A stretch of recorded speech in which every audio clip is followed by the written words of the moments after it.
আচ্ছা, আজকে আমরা পরীক্ষা করব কি, যে প্রথমত আমাদের বলছে একটি প্লাস্টিকের পলি ব্যাগ নিতে হবে। দেখি একটা প্লাস্টিকের পলি ব্যাগ। আচ্ছা, আমরা একটা প্লাস্টিকের পলি ব্যাগটা দেখা যাচ্ছে, একটা প্লাস্টিকের পলি ব্যাগ আমরা নিছি। তারপর আমাদের বলছে একটি বরফ। আচ্ছা ইউসুফ, তুমি উঠে আসো, এই বইটা ওইদিকে রাখো। আচ্ছা ইউসুফ উঠে আসছে। আচ্ছা, এটা আমাদের কি ছিল? বরফ। এই কিছুটা বরফ এখানে ঢালি দাও, ভালো, হ্যাঁ ঢালি দাও, ভালো। এই যে আমাদের বরফের টুকরা দেখা যাচ্ছে, এই দেখো, এই হচ্ছে আমাদের বরফের টুকরা। এই যে আইস, আমাদের বরফের টুকরা গুলো, এই যে বরফ, এই যে। আচ্ছা বরফের টুকরা চাইছে। আচ্ছা বরফের টুকরা এবং পানি ভর্তি একটি পাত্র, যেহেতু পানি ভর্তি পাত্র, তো আমরা এই প্লেটটাতে পানি ভর্তি করলাম, ঠিক আছে। আচ্ছা আরো কিছু বরফ আছে, দাও, আসতে দাও, আসতে দাও। আচ্ছা যাক, তাহলে আমাদের ওরা একটু কাজ করুক, হ্যাঁ তোমরা করো। তারপর আমাদের কি বলছে, একটি পরিষ্কার ব্যাগ বায়ু দ্বারা পরিপূর্ণ করি। এই যে তুমি বায়ু দ্বারা পরিপূর্ণ করো, মানে ভর্তি করো বায়ু দিয়ে, মানে বাতাস দিয়ে শুকাও, বেশি ফুকাই আমরা যাতে ফাটে না যায় আর কি। ব্যক্তি কিছুক্ষণের জন্য বরফ সহ পানির পাত্রে ডুবিয়ে রাখি। আচ্ছা আমাদের বলছে, এটা একটু পেছে দাও। আচ্ছা এটাকে আমাদের বলছে কি, পানির পাত্রে ডুবে রাখতে বলছে। আচ্ছা আমরা ডুবে রাখি, বাতাস মানে বেরিয়ে যাচ্ছে, একটু ভালো করে ডুবে দেখা যাচ্ছে। আচ্ছা এখানে একটু জুম করতো। আচ্ছা জুম করে দোকানে পড়ে যাবে তখন ফোনটা।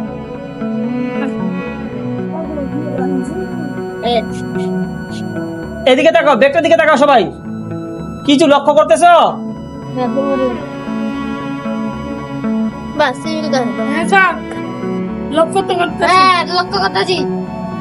দেখো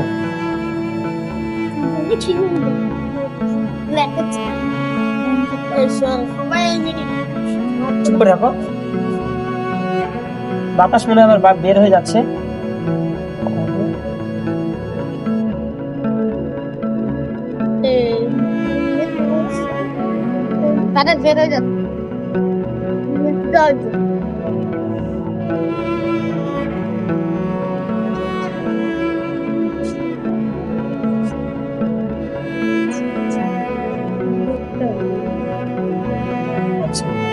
দেখতে পাচ্ছ এখানে কি লক্ষ্য করা যাচ্ছে, যে পর্যন্ত বরফ দিয়ে মানে ডুবে রাখছিলাম সে পর্যন্ত দাগ উঠছে। দেখতে পাচ্ছ, দেখতে পাচ্ছ?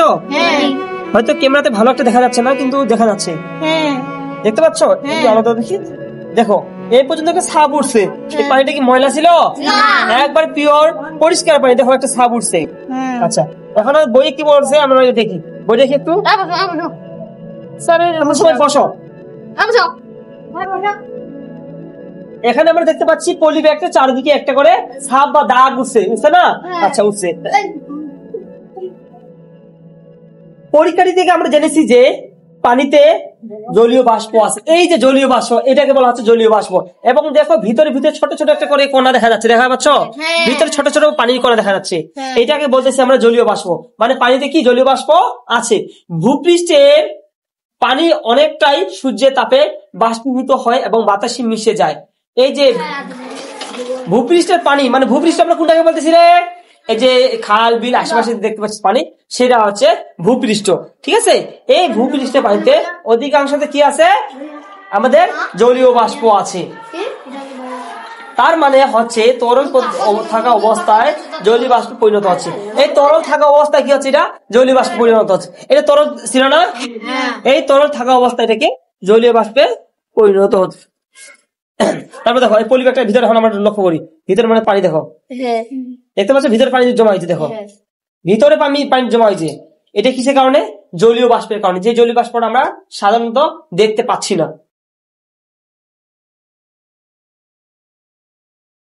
তাহলে আমরা তোমাদের যদি বলা হয় পানি চক্র কাকে বলে, তাহলে কি বলবো? যে প্রক্রিয়ায় পানি বিভিন্ন অবস্থায় পরিবর্তিত হয়ে ভূপৃষ্ঠে ফিরে আসে তাকে বলতেছি আমরা পানি চক্র। কালকের ক্লাসে আমরা খুব ভালোভাবে দেখবো, মানে জানবো যে পানি চক্রটা কি। এখন সাপোজ এই যেটা হচ্ছে একটা পুকুর, সাপোজ এখন আমরা এটা মনে করবো এটা একটা কি পুকুর, এটা হচ্ছে আমাদের পুকুর। এই যে পুকুরটা পানি আছে না, যে পুকুর। এখন মনে করব এটা হচ্ছে আমাদের সূর্য, এটা হচ্ছে কি সূর্য। এখান থেকে সূর্যের তাপে এই পুকুরের পানি শুকিয়ে যাচ্ছে, ঠিক আছে। তারপর আবার এটা মনে করি এটা হচ্ছে আমাদের চা বানানোর একটা কেটলি, বা এটাতে আমরা তাপ দিচ্ছি। এখন এটা মনে করি যদি চুলা, এটা চা বানানোর কেটলি, এখন আমরা তাপ দিচ্ছি। এই যে উপরে চাটা আস্তে আস্তে পানিটা কি হয়ে যাচ্ছে, কমে যাচ্ছে না, এবং সেটা ধোঁয়ার আকারে কোথায় উঠে যাচ্ছে, আকাশে। ওই যে পানিটা যে ধোঁয়া হয়ে যাচ্ছে সেটাকে কি বলতেছি আমরা, জলীয় বাষ্প। এটা আবার আকাশে উঠে যাচ্ছে। আকাশে গিয়ে কি হচ্ছে, ওর মতো যতগুলো ধোঁয়া আছে সবাইকে সে খুঁজে নিচ্ছে। মনে করো যে তোমাদের যতগুলো স্কুলের স্টুডেন্ট আছে তোমাদেরকে যদি ছেড়ে দেওয়া হয় অন্য একটা জায়গায়, সাপোজ এখন আমি তোমাদের ঢাকায় বা হচ্ছে আমেরিকায় তোমাদের ছাড়ি দেওয়া হলো, তোমরা কি যখন তুমি দেখবা তোমাদের আশেপাশে বন্ধুদের কাছে তোমরা চলে যাবা না? অবশ্যই যাবো, তোমাদের মতো খুঁজে নিবা যে আমার বন্ধুগুলো আসছে কিনা স্কুলের, সবাইকে খুঁজবা। তোমরা কি সেই ভুটানের মানুষকে খুঁজবা? অবশ্যই না। তো তেমনি এর মতো যেগুলা গ্যাস আছে, মানে পানি আছে, মানে পানি থেকে যেগুলা বাষ্পীভূত হয়ে গেছে তাদেরকে খুঁজবে। ভাতের মারের যে ধোঁয়াটা আর চুলার কাঠের যে ধোঁয়া সেম কি একই না। ভাতের মারেরটা হচ্ছে কি, এটার ভিতর জলীয় বাষ্প, আর যেটা আমরা খড়ি দিয়ে পুড়তেছি সেটা কি, কার্বন ডাই অক্সাইড। দুইটা যদি বিক্রিয়া করি তাহলে পানি তৈরি হবে। কি হবে? পানি তৈরি হবে। পানির ভিতর কি কি আছে, 2 অণু হাইড্রোজেন আর 1 অণু অক্সিজেন। পানির সংকেত কি রে, H2O, ঠিক আছে। তো এই আকাশে উড়ে যাচ্ছে পানিটা, কোথায় যাচ্ছে, আকাশে। সেই মানে জলীয় বাষ্প হয়ে আকাশে উড়ে যাচ্ছে। তো ওর মতো যতগুলো সাদা সাদা জলীয় বাষ্প সবাই এক জায়গায় হয়ে যাচ্ছে।